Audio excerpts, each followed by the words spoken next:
I just committed to restoring this 1994 Toyota Celica, and it's got a long way to go before I'm ready to take it back on the road. Alright, a quick recap. In the last couple episodes, we found out just how rough this Celica really is after spending a decade sitting outside. Rust, missing parts, damage from critters, and a lot of unknowns. But last time we learned the engine wasn't seized, which is a huge win. So the goal for today is simple but risky.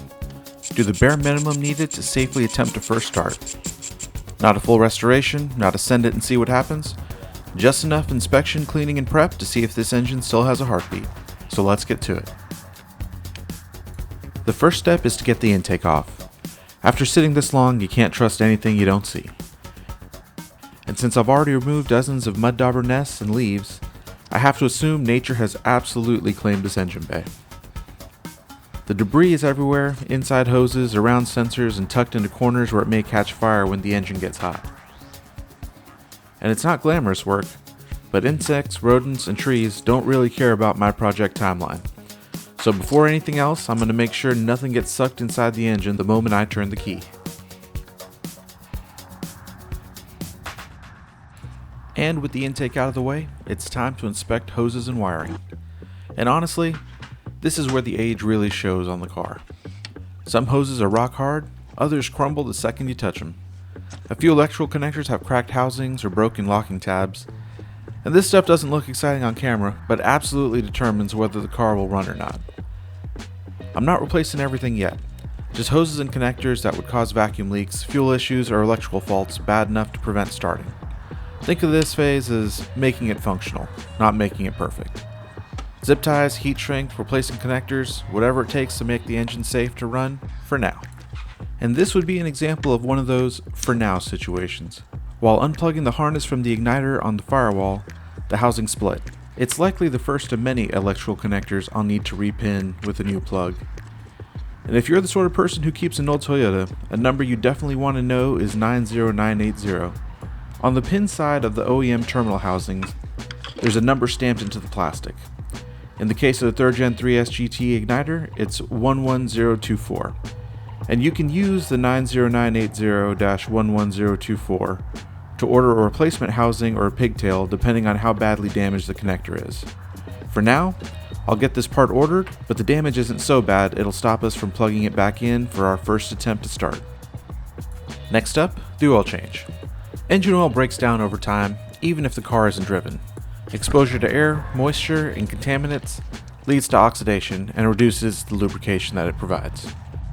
So even though the color is more of a dark amber than a jet black, whatever oil was in this engine has been sitting for nearly a decade. At this point, it's not oil anymore, just contaminated liquid. Fresh oil is cheap insurance and gives me one less thing to worry about when we finally crank up this engine.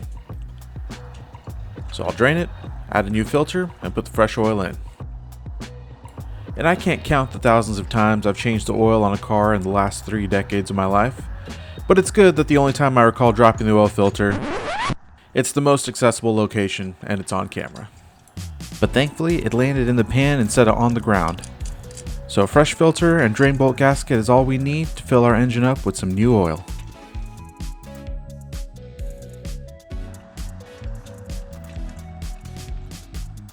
And with our engine topped up, we can move on to the next item on our list, ignition components. Now full disclosure here, I keep NGK spark plugs in this temperature range on the shelf because I run them in all the cars with an S-Series 2J or MZ family engine that I own.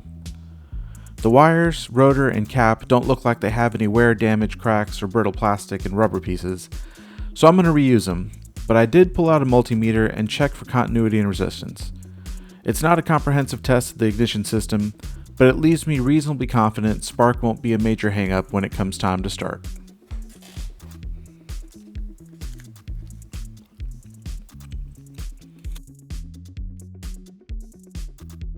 At this point, the top of the engine bay is looking more like a car and a lot less like an insect habitat.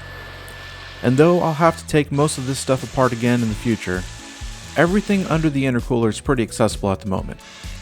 So I'm going to take the opportunity to vacuum up the remnants of the nests and wipe down the parts that I can reach. And this is far from a deep clean, I'm just using water and a detailing brush to break up the stuck-on mud.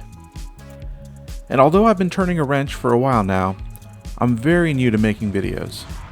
And turning a wrench while filming a video feels painfully slow. So for me, this feels like a long time coming, but it's my favorite part of any revival, the reassembly. It also marks the transition to the second half of our list.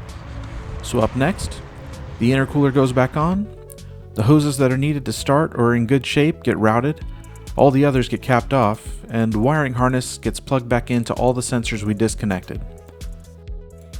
And once all of that's done, all the plumbing I need to start the engine is physically connected.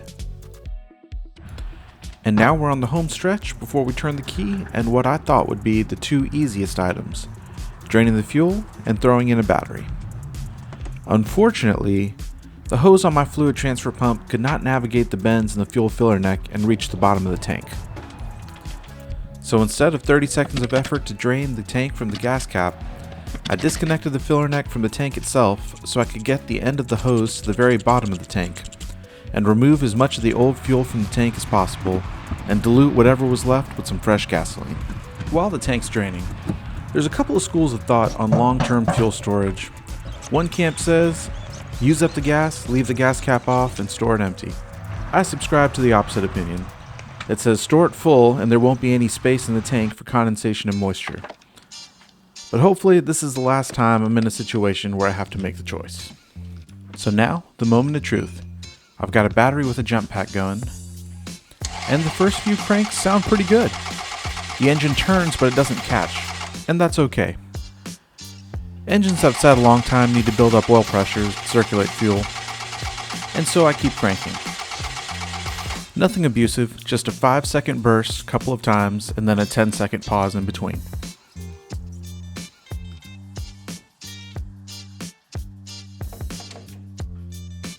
And then it catches, but I immediately shut it down. Not because it stalled, but because I smelled fuel, and more than just smell it, I could hear it spraying and dripping.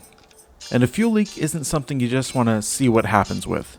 Unfortunately, by the time I get a look in the engine bay, there's so much fuel, everything around the fuel filter is wet. But since it's only leaking when the car is running, and not right now when the fuel pump is energized, I'm pretty confident it's somewhere on the return line. Since it's just me in the garage, I decided to set up a camera on the return line, disconnect the charcoal canister, keep a fire extinguisher in hand, and crank it again. And the car fires up immediately. The camera catches our leak in action, and it is impressive. The fact that it started it all tells me this engine is alive. It's got compression, it has spark, it has fuel, maybe a little too much in the wrong place, but that's a solvable problem. Next episode, we'll fix the fuel return leak, replace a lot of hoses, and see if we can get this engine to idle on its own without trying to burn the car to the ground. If you're enjoying the series, subscribe and leave me a comment, and I'll see you guys in the next one.